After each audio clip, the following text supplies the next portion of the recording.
अच्छा। ऊपर के नेताओं ने अगर सही समय पर टिकट दिया होता तो किसी बाहुबली और किसी बड़े नेता को हम क्या देखते, सामने टिकने नहीं देते। तो क्या लगता है इस बार जब वही प्रोपेगेंडा आप चाह रहे हैं कि महागठबंधन के सारे लोग जो वरिष्ठ नेता हैं वो समय से टिकट देते हैं तो चुनाव एकदम आज भी कह रहे हैं दावे के साथ। हाँ। चाहे भविष्य की भी आप बात भी बता रहा हूँ, ठीक है। चाहे वो विधानसभा का चुनाव हो चाहे पार्लियामेंट का चुनाव हो, ठीक है। अगर समय से टिकट दे लो तो सामने से कोई खड़ा नहीं। केसरिया अभी अपने अतीत पर आंसू बहा रहा है। केसरनाथ बाबा हो तो, चाहे आपको बौद्ध स्तूप हो तो, चाहे डुमरिया घाट पुल हो तो, 3 मुद्दा सरोत्तर झील, 4 मुद्दा पर अब तक विकास केसरिया में रहे हुआ। क्या लगता है? नमस्कार, अभी हम पूर्वी चंपारण मोतिहारी के केसरिया विधानसभा में हैं और जो आज मेरे साथ जो शख्स जुड़े हैं किसी परिचय का मोहताज नहीं है और बातचीत करेंगे। बिहार विधानसभा चुनाव 2025 का बिगुल बज चुका है। सारे प्रत्याशी अपने अपने विधानसभा में तैयारी में लगे हुए हैं। जो शख्स मेरे साथ जुड़े हुए हैं किसी परिचय का मोहताज नहीं, इनकी परिचय हम बता दें तो ये केसरिया के पूर्व विधायक डॉक्टर राजेश कुमार है, जो हाल ही में हुए 2024 में लोकसभा चुनाव में वीआईपी से प्रत्याशी थे और कुछ ही कम वोट से ये चुनाव हारे हैं। हालांकि केसरिया विधानसभा में डिमांड है कि अब डॉक्टर राजेश की मांग फिर से होने लगी है। इसी मुद्दे पर बातचीत करेंगे। हालांकि पहले मुद्दे बिहार में चल रहा है, जो बिहार स्तर पे चल रहा है मतदाता पुनरीक्षण। जो मतदाता पुनरीक्षण का रिपोर्ट आ गया है और हम इस बातचीत करने के लिए सीधे हम आए हुए हैं डॉक्टर राजेश जी के पास, जो पूर्व विधायक और पूर्व लोकसभा प्रत्याशी रह चुके हैं पूर्वी चंपारण मोतिहारी से। तो हम बातचीत करेंगे। सर कैसे हैं? बहुत बहुत धन्यवाद आपका, आपके चैनल का जी, और देखने वाले सभी श्रोता लोगों का, दर्शक लोगों का। चलिए सर, अभी हाल ही में मतदाता पुनरीक्षण का कार्य संपन्न हुआ है और उसका रिपोर्ट सरकार जारी किया है, चुनाव आयोग जारी किया है। कैसे देख रहे हैं इसको? मैं आपको अभी बता रहा हूँ, तेजस्वी जी ने विरोध किया था। आप देखे होंगे कि पिछले 1 साल पहले पार्लियामेंट का चुनाव हुआ था और यहाँ के सांसद महोदय जीते 80,000 वोट से, जबकि यहाँ पर अभी कितने लोगों का मतलब माइनस किया गया, घटाया गया है 3 लाख कुछ वोट। आप खुद सोच लीजिए कि इनकी मंशा क्या है। तेजस्वी जी ने विरोध किया है और बताया है सही बात कि वर्तमान सरकार और चुनाव आयोग ये दोनों लोगों की मिली भगत है और ये लोग देखिए आगे क्या करता है लोग। अच्छा, तो क्या लगता है चुनाव में इसका असर पड़ेगा? इससे क्या, इसको आप कैसे देखते हैं? लोग का पक्ष, लोग मूड बनाया है तेजस्वी जी के पक्ष में, महागठबंधन के पक्ष में। अच्छा, तो इस मतदाता पुनरीक्षण को आप कुल मिलाकर के सारा रिपोर्ट कार्ड जारी कर दिया है चुनाव आयोग, इसको आप कैसे देख रहे हैं? आप उसमें गरीबों का हकमारी किया गया है। अब देखिए ना, दिल्ली में हुआ कि ये लोग मत जुड़वाया वोट बढ़ाने के लिए, और वही बिहार का जब चुनाव आया है इसमें लोग घटाया है वोट अपना चुनाव जीतने के लिए। बाकी दूसरा कुछ तो है नहीं। जनता समझ रही है इन लोगों की बातों को। तो कुल मिलाकर के आप यहाँ तो स्पष्ट 2 लाइन में आप आर पार कर दिए कि मतदाता पुनरीक्षण का सीधे विपक्ष का और चुनाव आयोग का सेटिंग है। लेकिन दूसरी तरफ आप देखा जाए तो बिहार में विधानसभा चुनाव का बिगुल बज चुका है और अब कुल मिलाकर के 1 माह समय बच चुका है, ठीक है ना। सारे प्रत्याशी को किस विधानसभा से कहाँ घोषणा होगी, क्या लगता है केसरिया विधानसभा में फिर से आपको देखा जाएगा? मैं यहाँ पहले विधायक था जी, कुछ कारण बस टिकट मेरा कटा था, लेकिन फिर महागठबंधन के नेताओं ने मुझे हम पर विश्वास किया और पार्लियामेंट का उम्मीदवार बनाया। हम लोग संस्कृत नहीं पढ़ पाए, मतलब जीत नहीं पाए कुछ कारण बस अपनी गलती के कारण, लेकिन फिर महागठबंधन के नेताओं ने अगर मुझे उम्मीदवार बनाया तो केसरिया के उम्मीदवार बनेंगे और जीत कर दिखाएंगे।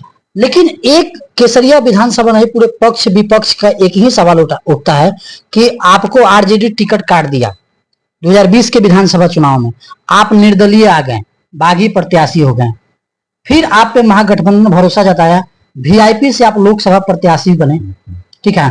क्या लगता है इस बार किस पार्टी से आप आ रहे हैं? नहीं, उस समय भी महागठबंधन से हम चुनाव लड़े थे, ठीक है। महागठबंधन के नेताओं ने मुझे चुनाव लड़ाया था, हम पर विश्वास करके, और फिर महागठबंधन के नेताओं ने ही हम पर विश्वास करके फिर केसरिया का उम्मीदवार बनाएगा।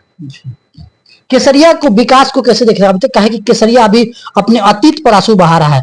केसरनाथ बाबा हो तो, चाहे आपको बौद्ध स्तूप हो तो, चाहे डुमरिया घाट पुल हो तो, 3 मुद्दा सरोत्तर झील, 4 मुद्दा पर अब तक विकास केसरिया में रहे हुआ। क्या लगता है एक बार आपको मौका मिला, क्या लगता है कैसे देख रहे हैं? मुद्दा बहुत है और हम जब ग्राउंड में उतरेंगे तब मैं आपको बताऊंगा, आपके चैनल के से माध्यम से लोगों को भी बताऊंगा कि हमने क्या किया है।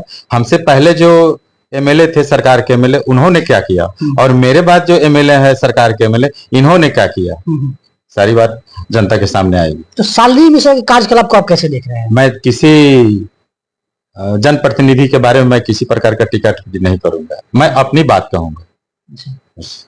तो विधानसभा चुनाव को लेकर के केसरिया में भी कई सारे प्रत्याशी आए हैं, तैयारी कर रहे हैं, कोई महागठबंधन से और पार्टी से तैयारी कर रहे हैं, आप भी अंदर अंदर तैयारी कर रहे हैं लेकिन बाहर नहीं आ रहा है, आखिर कारण क्या है कि बाहर नहीं, मेरा तैयारी जोरों पर है। अच्छा।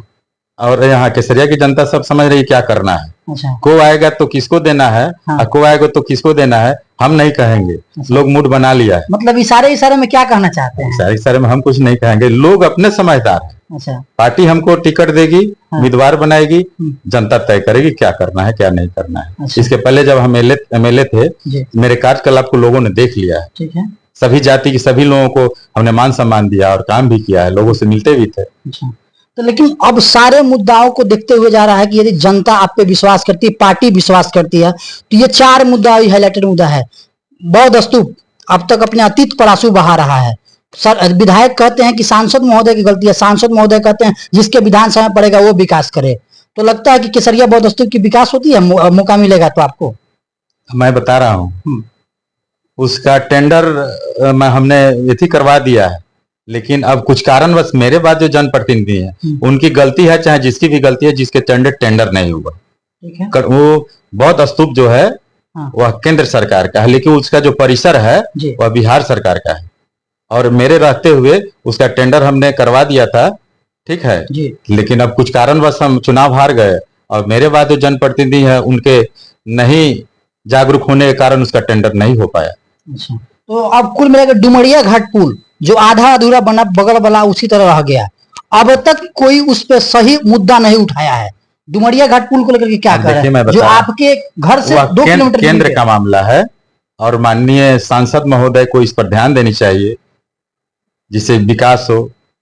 लोग मुखिया लड़ता है, समिति में लड़ता है, और लाख विकास करने के बाद अगला चुनाव जीतेगा कि नहीं जीतेगा, ठीक है, लेकिन चंपारण के लोगों ने इन्हें 40 साल मौका दिया लगातार, और क्या विकास किए तो चंपारण के लोग जानते हैं, और चंपारण के माननीय सांसद महोदय जानते हैं। अच्छा।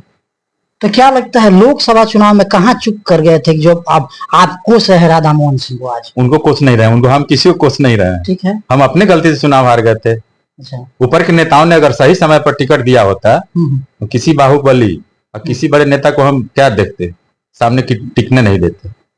तो क्या लगता है इस बार जब वही प्रोपेगेंडा आप चाह रहे हैं कि महागठबंधन के सारे लोग जो वरिष्ठ नेता हैं वो समय से टिकट देते हैं तो चुनाव एकदम आज भी कह रहे हैं दावे के साथ। हाँ। चाहे भविष्य की भी आप बात भी बता रहा हूँ। ठीक है। चाहे विधानसभा का चुनाव हो, चाहे पार्लियामेंट का चुनाव हो, ठीक है, अगर समय से टिकट दे लो तो सामने से कोई खड़ा नहीं होगा, सब मामले में, किसी भी मामले में। तो ये डॉक्टर राजेश कुमार थे, केसरिया के पूर्व विधायक थे, और 24 में लोकसभा पूर्वी चंपारण मोतिहारी से प्रत्याशी से काफी कम वोटों से चुनाव हारे थे। और ये आज की राजनीति के संबंध में इससे बातचीत हुई है। बाकी वादा किए हैं कि जब चुनाव मैदान में उतरेंगे तो सारे खट्टा चीठा को हम एक जगह लाएंगे और सारे चीजों को हम एक पैटर्न पर आकर के रखेंगे। तब तक इनसे फिर मिलेंगे अगले बार, तब तक देखते रहिए सत्याग्रह न्यूज़ 24।